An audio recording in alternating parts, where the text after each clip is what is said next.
Hey guys, I have a bit of a more exciting post for you this week. Well, hopefully. It might take me a minute to put it together, but I think it's going to be worth it. This week I have gone to Hong Kong. I'm in Hong Kong for 2 nights, and it's Friday right now. And I'm also going to Guangzhou on Monday and Tuesday, and then back to Yueyang. So it's raining, so I want to try and shift this so you can see. I'm directly in front of the new Hong Kong train station. This is a station that's been under construction for a while, and this is the one that connects. It's kind of modern. It's not huge, actually. It's not as big as I thought it was going to be, but you know, it's Hong Kong, so space is kind of at a premium. Anyway, it's connecting Hong Kong to the mainland by high-speed rail for the first time. It's pretty cool to be able to get on the train in Yueyang, make one transfer, and be in Hong Kong. It used to be a big, huge process. You'd have to take the train to the north side of Shenzhen, which is the border town with Hong Kong. Then you take the metro 40 minutes all the way across town to get to the border, to one of the border crossings. And then you'd have to walk across the border and then get back on the Hong Kong train, which is it's kind of basically just a metro, but it's runs on an old regular train track, and then take it down here to Kowloon, then get off of that one and onto the local metro system or a bus according to where you're going. And yeah, it took forever. It was an all-day process, and this was pretty quick. It was pretty easy. I've done it once before, but it's worth mentioning. It's really nice to be able to hop on the train, one transfer, and you're here. And when I moved back to Chenzhou, there's a direct train. You can hop on a morning train and it'll come straight into Hong Kong. Not even a transfer. So it's really nice. It's a really nice thing to have. Trying to hold the umbrella over the phone. It's a pretty cool station. It's not real flashy, but it's nice. Hong Kong is always cool, and it's a rainy, misty, cloudy weekend. It's really cool for Hong Kong because it's warm here, and you get the rain to cool you off. And as long as it keeps raining, the humidity will stay low. As soon as it stops, all that water is going to go back into the air, and it's going to be miserable. But hopefully, it'll just keep raining.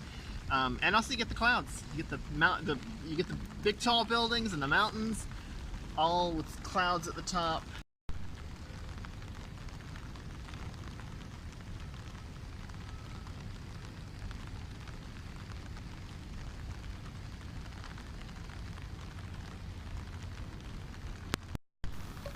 Well, that's all I got of the mountains and buildings reaching up into the clouds.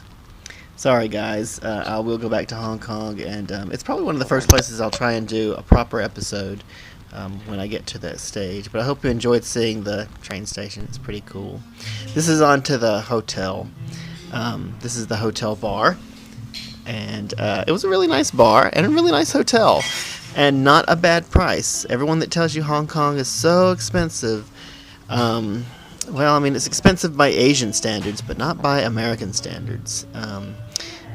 This hotel costs $60 a night, which is not unusual in Hong Kong. Now, it is in the new territories, so that's not central. The new territories are kind of like the suburbs, although they don't look like our suburbs. But yeah, the new territories is a bit out, but you know, it wasn't far from a metro station, and in half an hour you can be in Central. So it's actually a pretty good deal, and this hotel is pretty nice. You'll see the room a little later on.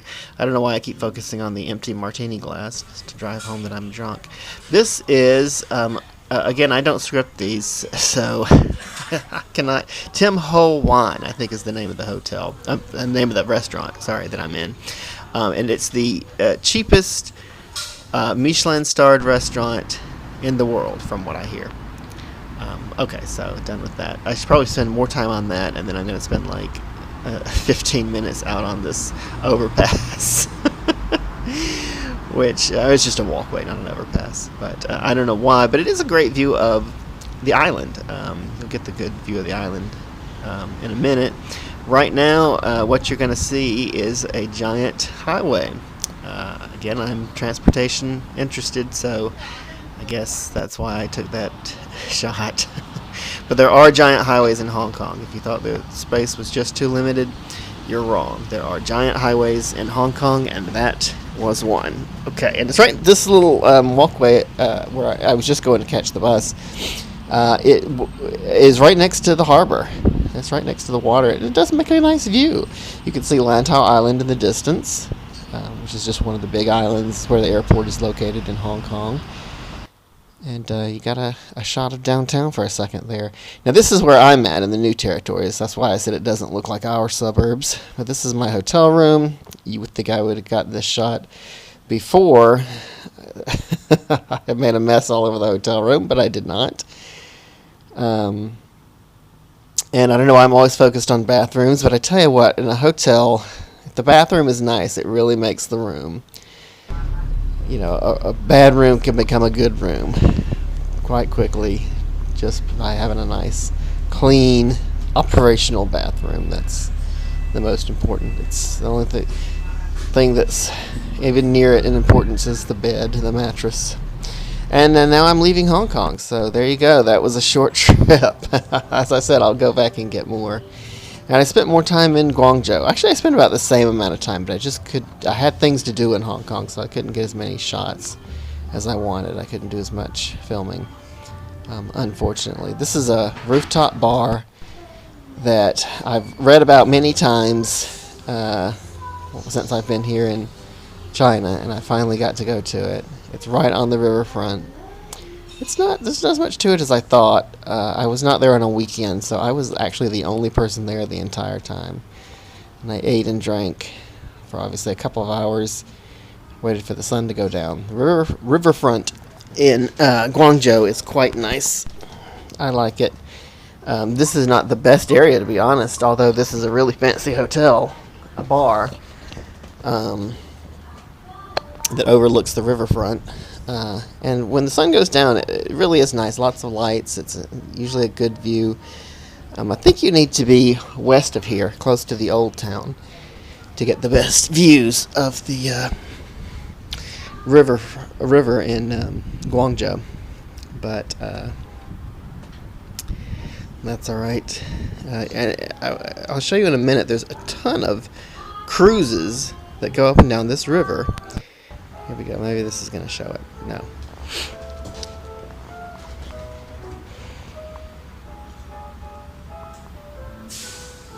There you go. You can get some of those boats that are heading by.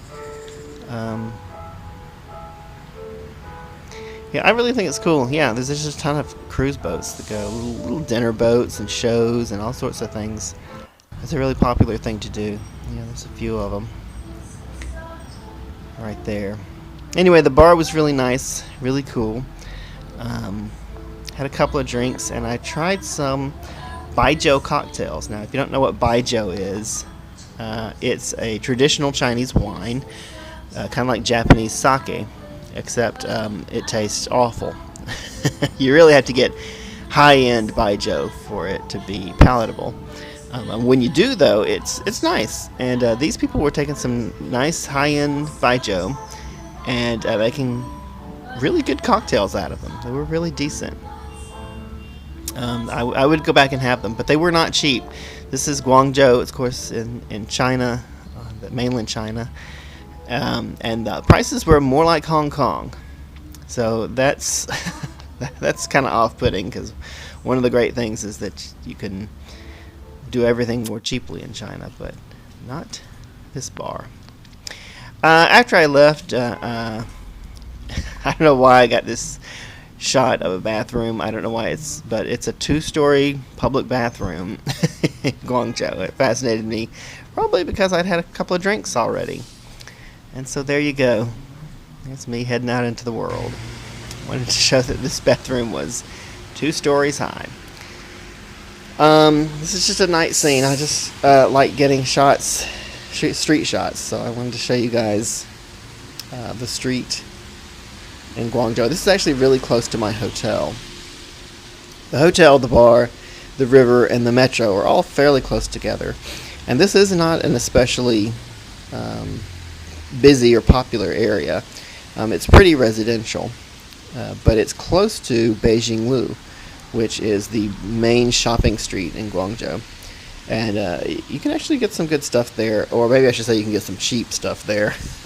It's not necessarily good stuff, but if you're up for knockoffs or sometimes just run-of-the-mill, which means it's usually got some error, like it's manufactured locally, because Guangzhou is the Pearl River Delta in general is just a manufacturing hub for everything you can think of.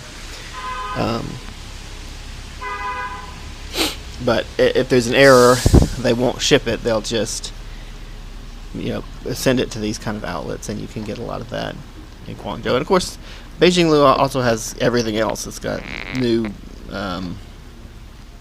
products as well as, regular products. They're all new, but it has regular stores as well. Anyway, I seem to be stumbling back to the hotel room down this street. And I just like to get shots of street life.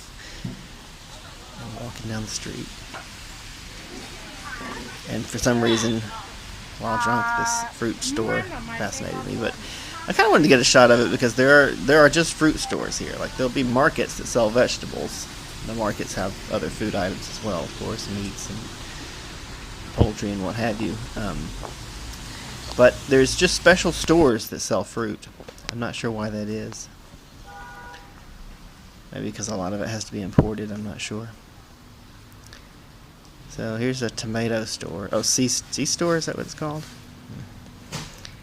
Anyway, I'm stumbling in to get 2 more bottles of Jack Daniel's hardly any alcohol.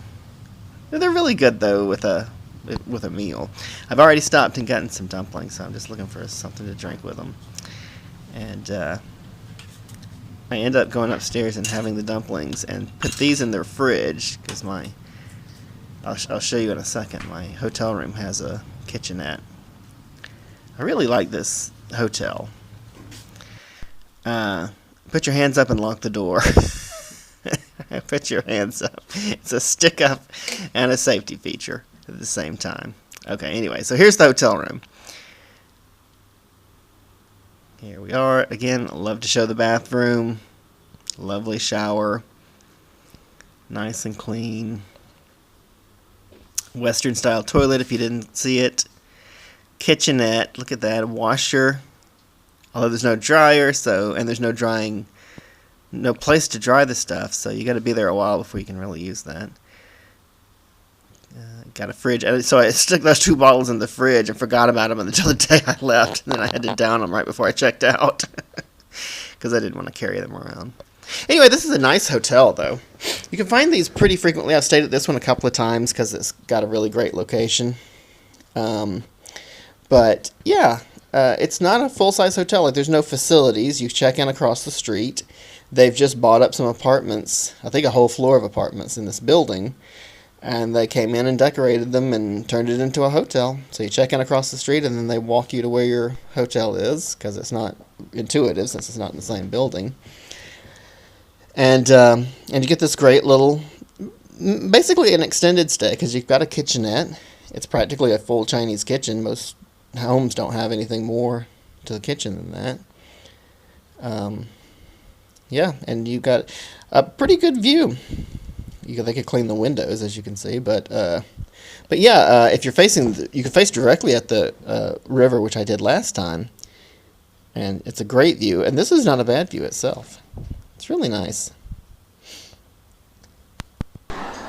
And pretty inexpensive. I can't remember how much I spent, but I don't think it was more than $30 a night. So here's a great restaurant. It's called the Guangzhou restaurant. And if you ever come to Guangzhou, you should definitely eat there. It's just typical Guangzhou food, Guangdong food, which is what most people, Cantonese food, is what most people associate with Hong Kong, but it comes from Guangzhou.